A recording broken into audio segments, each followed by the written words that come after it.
Povo nenhum merece passar fome, mas o povo de Angola era um povo tão bacana. E logo depois, quando eu trabalhei na Rede Record de televisão, a Record sempre foi muito forte lá em Angola. E o Bispo Crivella me ligou um dia e falou assim: Datena, você não tem ideia do sucesso que faz o seu programa aqui. Você não tem ideia do sucesso que é o seu programa aqui em Angola. As pessoas param para assistir, falam o seu nome. Aí fizeram uma matéria mostrando isso na Record. Teve gente que deve ter algum menino com o nome de Datena lá, alguma menina, porque eles botavam o nome das crianças em minha homenagem lá em Angola. Eu comecei a chorar isso. Cabo Verde tinha uma audiência muito grande. Moçambique, o cara que mandou cortar o programa, porque era muito violento. Quer dizer, era violento porque morria gente já de bala aqui no Brasil há muito tempo. No Brasil, as pessoas morrem de fome desde que o Brasil é Brasil. Não é agora que vai morrer de fome só, não. Morre desde que o Brasil é Brasil. O vírus da fome tem aqui há muito tempo, que é um vírus vergonhoso e que mata de uma maneira terrível. Bom, falando nisso, nós estamos com o diretor-chefe do Centro de Excelência do Programa Mundial de Alimentos da ONU, Daniel Balaban. Olha, todo dia aqui a gente tem a oportunidade de conversar com brasileiros que ocupam altíssimos cargos, né, em organismos internacionais, que a gente fica com muito orgulho de saber disso, né? Ontem mesmo, anteontem, a gente falou com o professor Jarbas, da Organização Pan-Americana. Bom, falamos com tanta gente que a gente nem conhece direito, né? O Sérgio mesmo, que virou seriado da Netflix, que era um herói aí, brasileiro, trabalhava na ONU também, né? Chegaria a secretário-geral tranquilamente pela história dele, mas tem tanto brasileiro nesses organismos internacionais que nos enche de orgulho isso aí. Daniel, o assunto não é bom, bom dia, é um prazer muito grande falar com você. Você está onde nesse momento, Daniel? Eu estou em Brasília, né? O prazer é todo meu falar contigo, com a tua audiência. Antes de mais nada, gostaria de te dar os parabéns, mais esse aniversário, mais um ano de vida. Obrigado. A gente sempre diz assim, mais uma volta em torno do sol, né? Já deu várias e vai dar muitas ainda, se Deus quiser. Se Deus quiser, né? A gente não está celebrando muito porque tem muita gente morrendo no mundo inteiro. Exatamente. Mas falando sobre isso, Daniel, na questão de alimentação, a gente tem uma bomba biológica de um lado, uma bomba sanitária de um lado e uma bomba econômica de outro, que inclui, claro, um assunto que você entende muito bem, que é a falta de comida, que mata muita gente vergonhosamente ao redor do mundo inteiro. E a gente já está acostumado com isso aqui no Brasil, infelizmente. Mas é claro que essa situação está se agravando, a gente já saiu da pior recessão da nossa história e vai entrar em outra que o mundo inteiro vai entrar. E a gente está voltando ao mapa da fome, é isso mesmo, Daniel? Exatamente. Isso é algo muito, até difícil de falar, né? Polêmico, mas todos os anos a ONU ela libera um documento, né? Que é o Estado de Segurança Alimentar e Nutricional de todos os países do mundo, e tem aumentado a cada ano, infelizmente, nos últimos 5 anos para cá, tem aumentado no mundo inteiro, não apenas no Brasil, o número de pessoas passando fome. Hoje nós temos no mundo em torno de 821 milhões de pessoas, são 4 Brasis de pessoas, ou seja, de seres humanos que não têm o que comer. É terrível, porque nós vivemos num planeta que tem alimentos suficientes para todo mundo, que tem capacidade de erradicar a fome, e nós ainda temos que conviver com o aumento de pessoas, de quantidade de pessoas passando fome no planeta. O meu trabalho, o trabalho do World Food Program, do Programa Mundial de Alimentos, é exatamente esse: tentar diminuir cada vez mais, até erradicar. Eu sou muito otimista, eu acredito que é possível erradicar a fome do planeta, se nós tivermos vontade política, se nós tivermos principalmente de todos os líderes mundiais. É possível fazer isso, né? Nós temos cientistas que apontam os caminhos, os melhores caminhos, e também agora com a crise econômica, infelizmente, voltou a piorar sobremaneira a situação. Nós vamos ter que passar por momentos muito, muito, muito difíceis, Datena, e que vai precisar de união de união entre todos os líderes do planeta Terra para tentar enfrentar essa situação, que não será apenas no Brasil, será em todo o planeta Terra, uma crise econômica sem precedentes. Nós temos as crises que a gente fala de 2008, que teve uma crise econômica do sistema financeiro, isso aqui não tem nem comparação. A situação vai ser muito, muito, muito pior. Comparável, talvez, eu acho que nem comparável à crise de 29, porque era uma crise também financeira da Bolsa de Valores. Agora nós vamos ter uma crise extremamente difícil, que vai ser muito difícil da gente enfrentar. É por causa da relação demanda, né? Você tem quase 7 bilhões de habitantes no mundo. É muita boca para alimentar. Você vê a China, que é a segunda economia do mundo, diferente do Brasil, grande parte do território chinês é deserto, então não tem onde plantar, por isso que eles importam muito, inclusive do Brasil, grãos e daí por diante. Tá? Agora, o Brasil, nesse aspecto, com certeza é o país capaz de competir com qualquer país do mundo, tanto que a previsão de nos próximos 40 anos a gente rivalizar com os americanos, por exemplo, como um abastecedor de grãos e alimento para o mundo inteiro. A gente já rivaliza com grandes países produtores, como França e daí por diante. Agora, até que ponto uma crise pandêmica como essa e uma crise sanitária pode afetar a cadeia de produção de alimentos, por exemplo, no Brasil, Daniel? Eu acredito que essa crise não vai ser uma crise de oferta, vai continuar tendo oferta de alimentos, mas as pessoas não vão ter capacidade financeira de comprar esses alimentos. Esse que é um problema. Por quê? Porque grande parte, a gente já vinha, né, com crises econômicas atrás de crises econômicas. Nos últimos 5 anos o Brasil cresceu muito pouco. Né? Em torno de 1% é pouco para um país como o Brasil. Então, nós já estávamos enfrentando problemas econômicos no nosso país. Com o Covid, com toda essa pandemia, as pessoas hoje estão...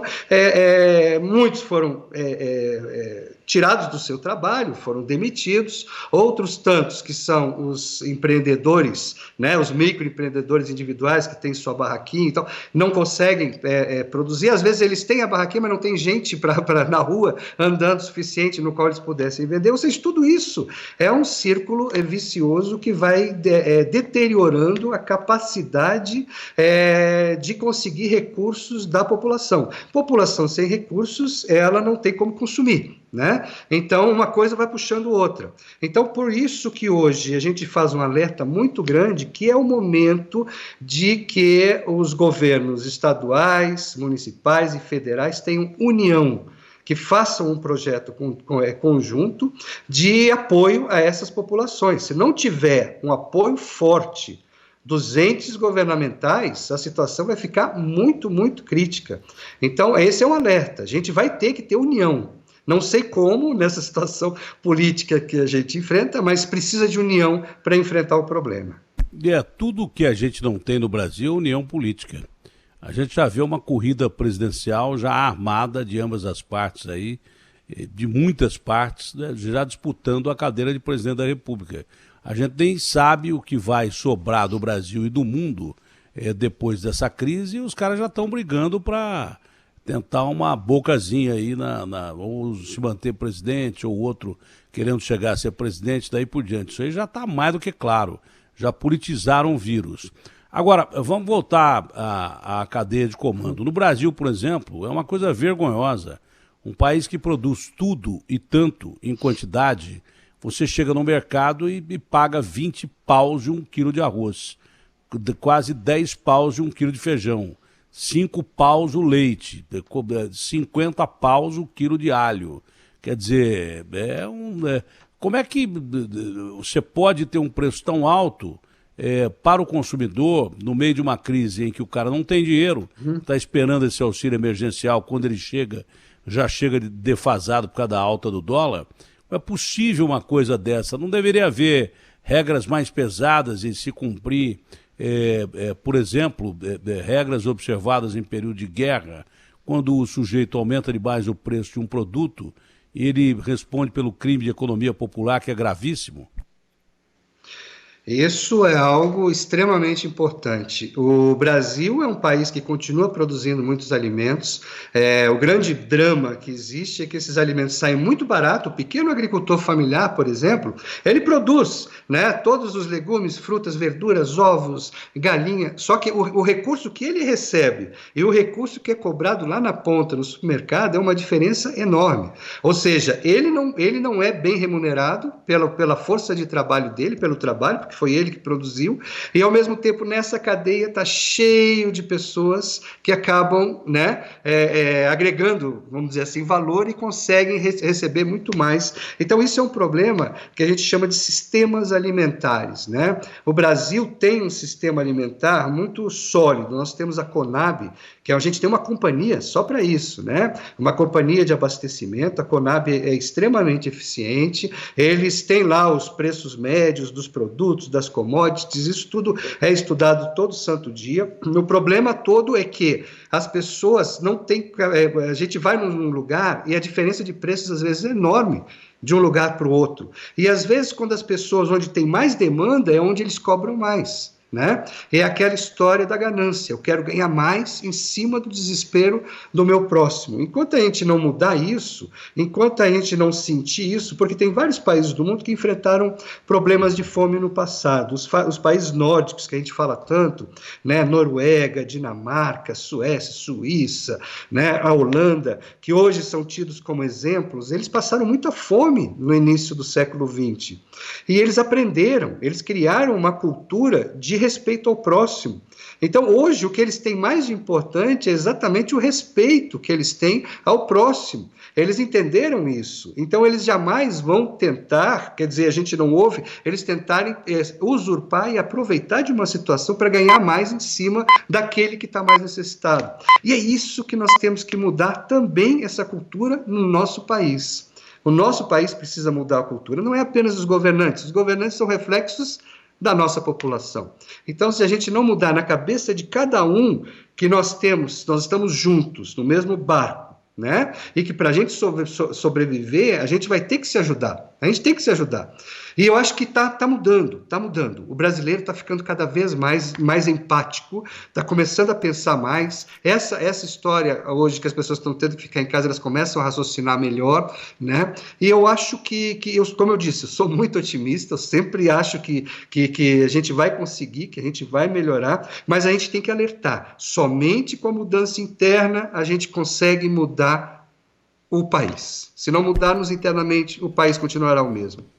Bom, é natural que o auxílio emergencial da Caixa, por exemplo, é importante. Não é muita grana, é quase nada, e que vem, quando vem, já vem carcomido pelo dólar, que aumenta a cada dia que passa. E o alimento continua valendo muito e o dinheiro valendo menos. Não é? Então é importante que, além dessa ajuda do governo federal, que os estados pensem num processo de distribuir cesta básica, fazer com que o alimento chegue diretamente ao povo, além do dinheiro que o pessoal já está recebendo aí da Caixa, que é muito pouco. Sim, e hoje nós temos um problema mais sério ainda. Eu trabalho muito ajudando países do mundo a criarem programas de alimentação escolar, que é aqueles alimentos oferecidos nas escolas. O Brasil, ele tem um dos maiores programas de alimentação escolar do mundo. No Brasil são 42 milhões de estudantes em escolas públicas que recebem alimentos, e alimentos realmente, na grande maioria das escolas, alimentos organizados por nutricionistas, com todos os nutrientes necessários. E para muitos deles é a principal, você conhece melhor do que eu, é a principal refeição única. do dia. Né? Única. Não vezes, a única, eu diria que é a principal, ou a única às também. Às vezes é a única, porque me permita só uma parte, que nós entrevistamos aqui uma merendeira. Ela falou assim, olha, eu estou em casa sem trabalhar, porque não está tendo aula. Se quiser eu vou lá voluntariamente na escola e pego essas merendas que a prefeitura armazenou no galpão, e Deus sabe se o que está fazendo com essa merenda, porque não está chegando nas pessoas que devia chegar. A distribuição de merenda, que o Agostinho já fez denúncia, está sendo politizada, distribuída para determinados vereadores, que eles dão para quem eles querem, para depois ter voto e tal. A merendeira deu a receita mais lógica. Ela falou assim, olha, o detalhe é o seguinte, eu me disponho voluntariamente a ir lá cozinhar na escola, E de repente as pessoas comem ali mesmo, os alunos comem ali mesmo, ou levam a marmitinha para casa no delivery, levam a marmitinha que a gente vai fazer. Porque ela falou assim, às vezes eu vejo a criança repetir 3 ou 4 vezes o prato, dizendo que é a única coisa que eles vão comer durante o dia. E, infelizmente, no Brasil, ainda se vai muito à escola, não por causa do ensino, do estudo e do saber, mas para poder comer. E muitos levam ainda uma maçã, levam alguma coisa que sobra da merenda para a família que está morrendo de fome em casa. Não, é verdade, era exatamente nesse ponto que eu queria colocar. Hoje tem que haver um trabalho muito forte dos municípios, principalmente, que são os responsáveis pelas escolas de ensino fundamental, os estados pelas escolas de ensino médio, para fazer chegar esses alimentos que já foram comprados da Atena. Eu conheço bem como funciona o processo, os alimentos já estão estocados, já estão comprados, e esses alimentos tem que fazer chegar esses alimentos às famílias, porque as famílias estão tendo, além do ônus de não conseguir mais recursos, ainda tem que alimentar mais os seus filhos que recebiam a principal refeição na escola. Então temos que fazer kits. Vários municípios estão fazendo coisas muito bonitas e estão conseguindo. O importante é que haja essa vontade de fazer chegar às famílias, ou de alguma forma ou de outra. As merendeiras são pessoas que estão sempre interessadas em ajudar. Vamos pegar o pessoal do Corpo de Bombeiros, Polícia Militar, ajudar a organizar os kits e levar as famílias da região, né, para que eles tenham o que comer. E principalmente iniciativa privada, nós estamos trabalhando muito com outras empresas que estão ajudando, nós estamos o tempo todo ajudando famílias, e hoje, quer dizer, é aquela questão, né, ajuda humanitária, ela não resolve, porque você come hoje e vai precisar comer amanhã. Né? O que resolve é ter algo estruturante. Nesse caso, a gente precisa primeiro alimentar as pessoas. Se elas não tiverem alimentadas, elas não conseguem nem pensar. Né? E como é que você vai fazer algo estruturante se a pessoa está morrendo de fome? Então, primeiro, nós estamos com essa ajuda humanitária, tentando ajudar e levar alimento às famílias.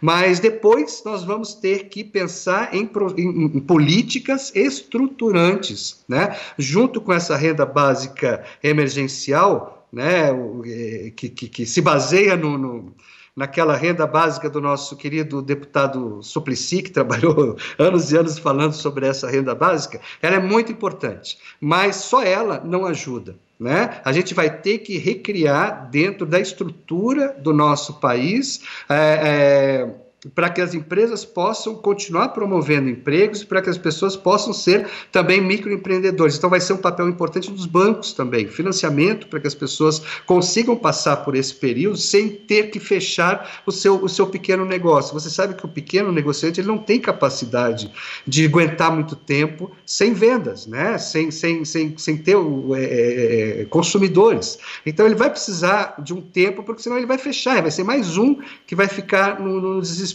sem o seu pequeno negócio. Você sabe que o pequeno negócio é a base de muita economia.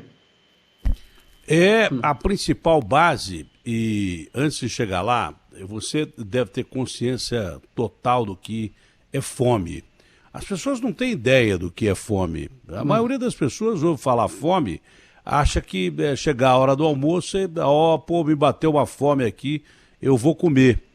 Eu tive uma infância pobre, mas as nossas mães eram muito criativas. Você tinha lá arroz, feijão e ovo, tinha uma moela, língua, tinha miolo de vaca, enfim, o que era mais barato, até carcaça de frango. Mas as nossas mães faziam milagres e era uma alimentação até que saudável e gostosa. A gente não passava fome.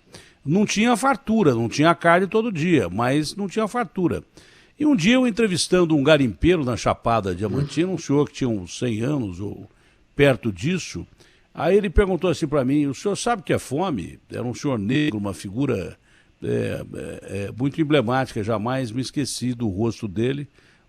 E há muito tempo que não tem garimpo lá na Chapada Diamantina, mas ele viveu durante muito tempo, desde a época da escravidão, ele tinha vivido do garimpo.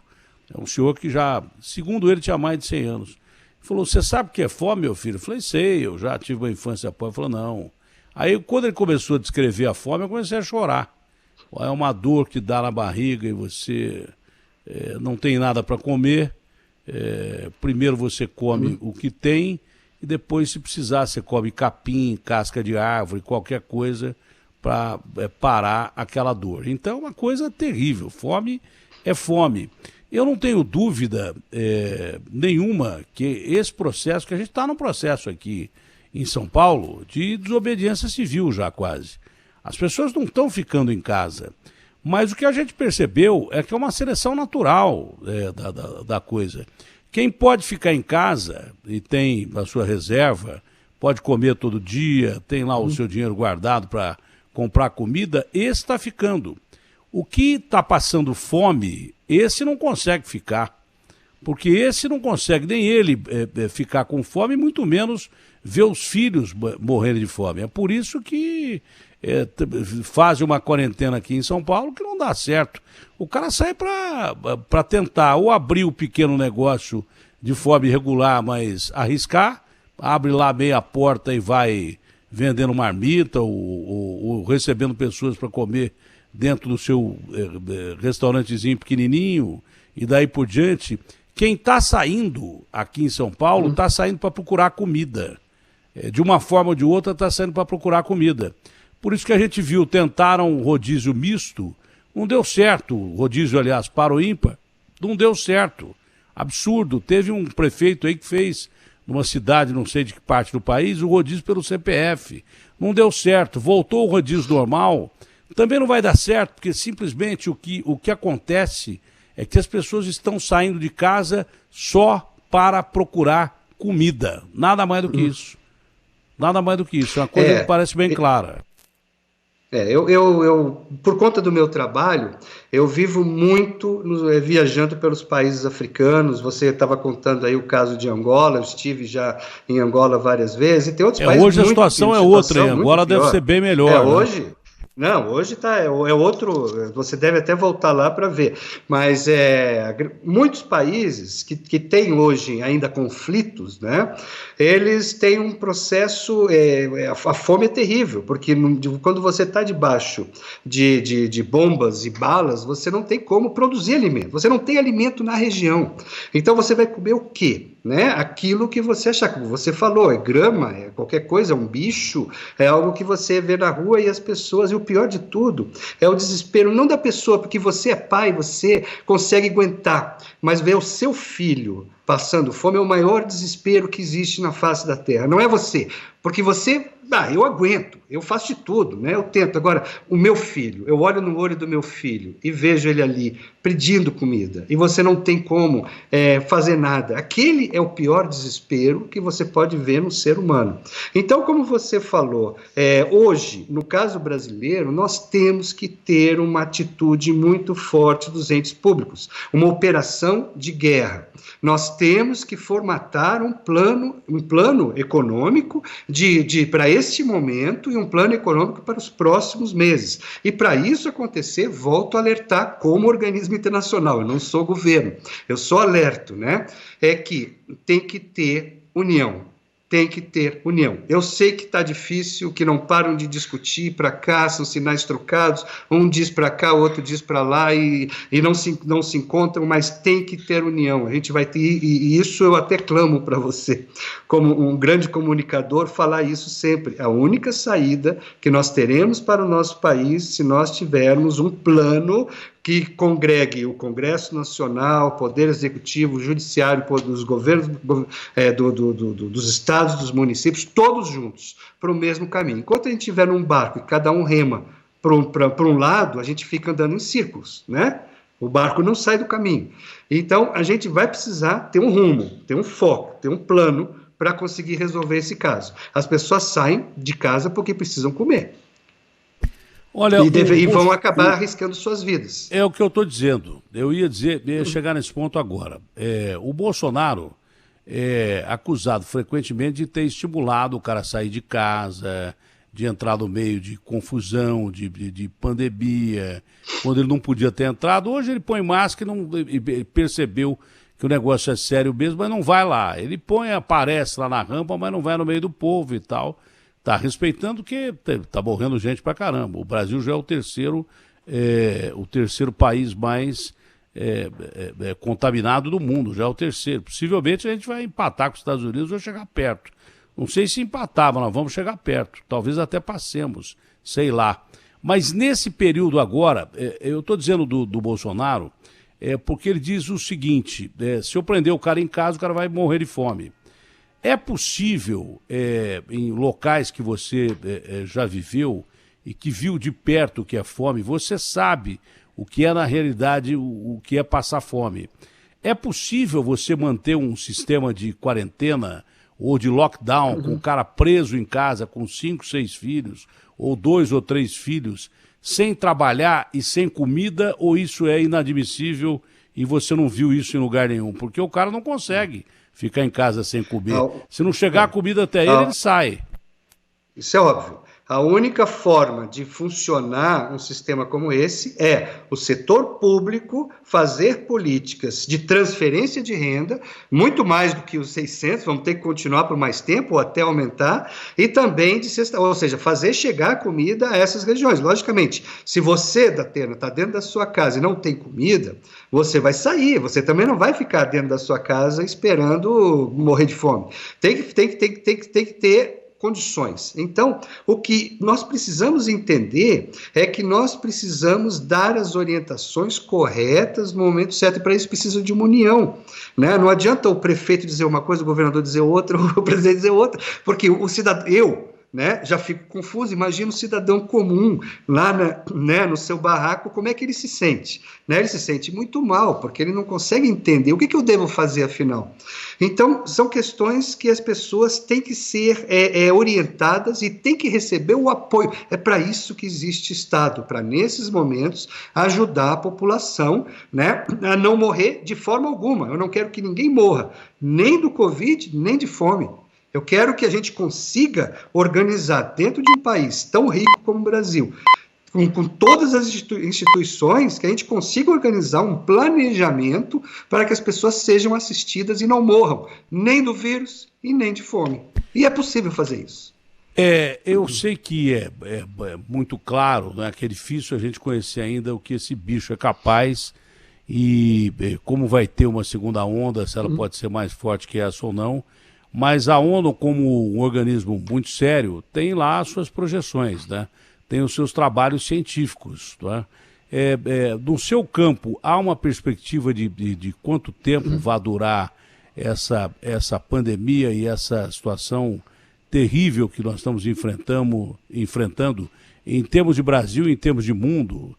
Dá para você mensurar quanto tempo a gente vai sofrer, principalmente essa parte mais crítica agora, e depois uma outra parte que com certeza vai ter um desenrolar econômico muito grave, que eu não sei se vai ser mais ameno ou mais grave do que estamos agora. Preciso que seja mais grave, porque vai se estender por mais tempo o reflexo da economia parada agora. Mas a ONU tem estudos sobre isso?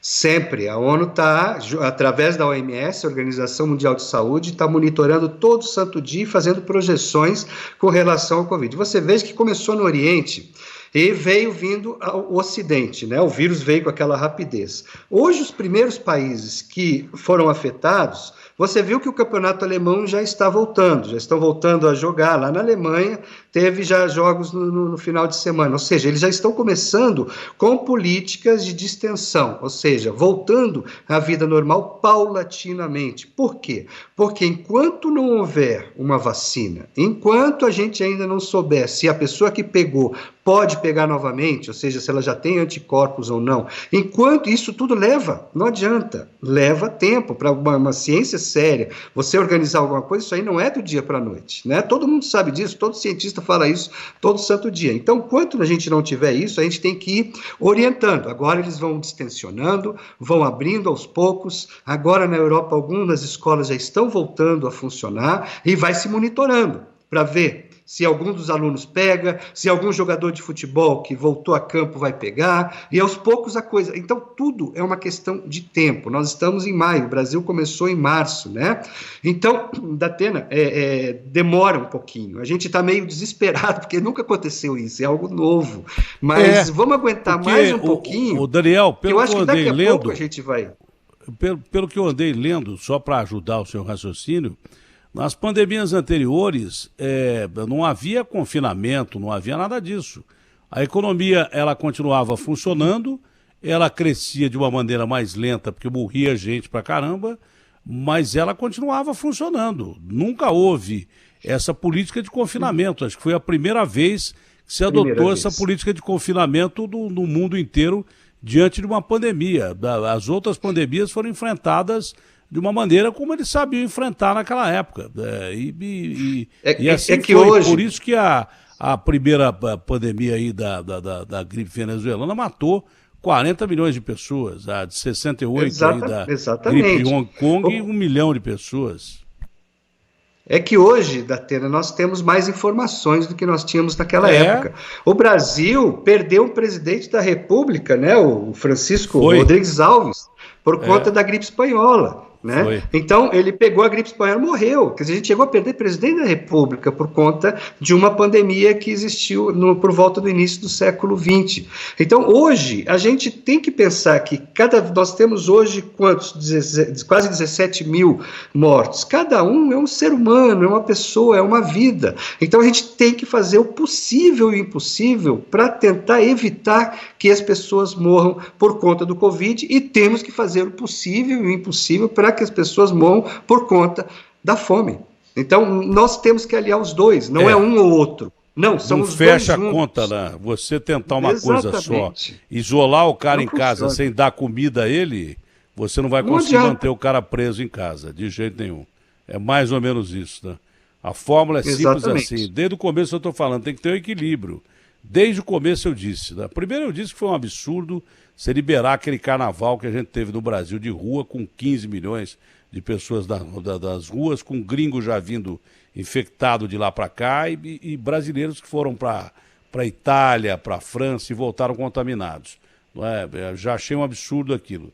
Depois, quando fechou, eu falei, cara, como é que você vai manter o cara fechado em casa, sem trabalho e sem comida? Não tem jeito. Então, há que se conseguir um equilíbrio.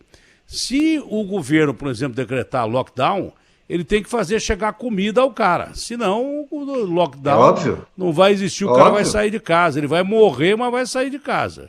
Não é isso, Daniel? É isso. Não existe lockdown com a pessoa fechada sem ter acesso a alimentos. Tudo isso tem que ser feito de uma forma... Por isso, planejamento, organização, estrutura, logística. Tudo isso é ciência. Né? Então, cada vez que a gente toma uma atitude, é baseado em dados, baseado em ciência, baseado naquilo que os especialistas definem. Então, a gente não pode brincar com nomes, né?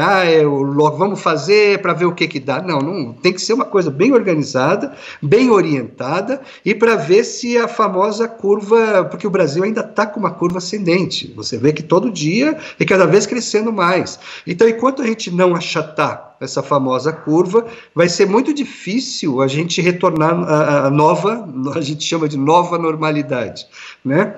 Mas para fazer algo assim, você tem que ter política pública orientada para que essas pessoas recebam ou recursos através da renda básica emergencial, mais recursos, para que ela possa ir no supermercado e fazer a sua cesta básica para o mês, para uma semana, aguentar isso aí, ou alimentos que cheguem nessas famílias, principalmente no interior. Nós temos várias famílias no interior, né, que a gente está falando de São Paulo, mas você imagina o restante todo do Brasil. Né? O Brasil é muito desigual. Você sabe que eu não entendo, e as pessoas não vão colocar isso na minha cabeça nunca, como é possível o alimento ter subido nos mercados o tanto que subiu no meio de uma crise como essa? Isso é impossível.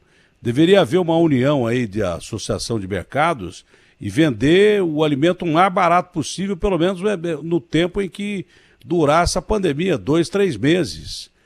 Seria o mínimo possível, é injusto. Porque o cara recebe R$600, quando ele vai receber 600, já viraram 400, os R$600. Aí ele vai lá, o feijão está um preço exorbitante. Eu vi muitas pessoas entrando, senhorinhas, entrando com sacolinhas pequenas para voltar com 1 quilo de arroz e 1 quilo de feijão e não tinham dinheiro para comprar. Então, ou a gente se ajuda, ou todo mundo vai perder com isso aí. Vai virar, ao invés de pandemia, um pandemônio, porque... Povo com fome gado estourado, e boiada estourada ninguém para, não. É exatamente aquilo que a gente falou. A gente tem que mudar essa percepção de querer tirar proveito em cima de uma situação. Nós temos pessoas que querem tirar proveito, né? E que não tem porquê, porque a oferta, repito, a oferta de alimentos continua a mesma. 70% do que nós consumimos no Brasil de alimentos vem do pequeno agricultor familiar. O pequeno agricultor familiar, ele trabalha na sua gleba. Ele já está em quarentena, ele vive em quarentena, é só sua família trabalhando. Então ele continua produzindo. Então, não há uma quebra de oferta de alimentos. As estradas estão funcionando, os caminhoneiros estão trabalhando, então não existe isso, porque de aumentar o preço do alimento nesse momento. Então, esse é um outro problema que a gente tem que enfrentar. É na ponta que estão aumentando, porque eu tenho certeza que o pequeno agricultor familiar não é ele que está ganhando em cima disso tudo, não. Aquele que produz lá a fruta, verdura, legume, os ovos lá no seu pequeno sítio, não é ele que está ganhando em cima disso tudo, não. A gente tem que buscar ver quem é que está querendo ganhar em cima do desespero do próximo nesse momento tão difícil. Bom, Daniel, foi ótimo conversar com você, que Deus nos proteja e parabéns aí pelo trabalho que vocês da ONU vêm realizando em alimentar famílias do mundo inteiro. Tá bom, Daniel? Obrigado, Datena, pela oportunidade. Sempre apostos, vamos juntos trabalhar para que a gente passe por esse momento tão difícil. Obrigadão, um abraço grande, que Deus nos proteja.